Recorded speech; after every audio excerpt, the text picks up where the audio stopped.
So you guys got a C7 Vet and you are needing to replace the rear view mirror. Let me show you how to remove it. So you have this plastic cover is the first thing you got to pop off. It's just simple. Just get a screwdriver in there and gently pry one side away from the mirror. Pop the cover off. Then you'll have your wiring harness.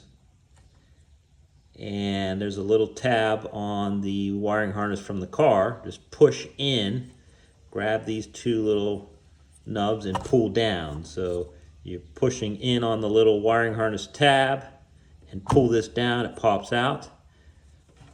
But the real trick is this mount. I couldn't figure out at first how to get this loose. The simplest way is, of course, the mirror is up in the car like this, right?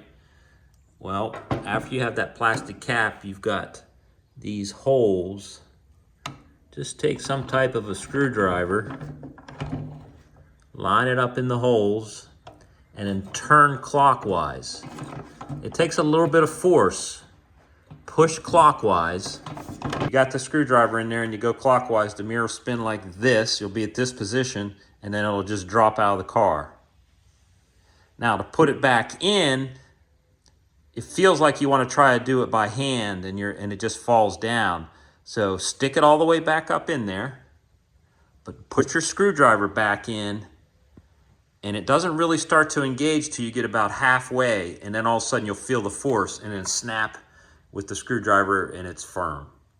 So again, stick it up in there, it'll just want to fall out, and it'll still want to fall out till you get about halfway, but you don't want to push with the mirror because you'll just crack it. Use the screwdriver, go all the way, it'll snap into place, and then, hook up your wiring harness and snap your plastic piece, you're ready to go.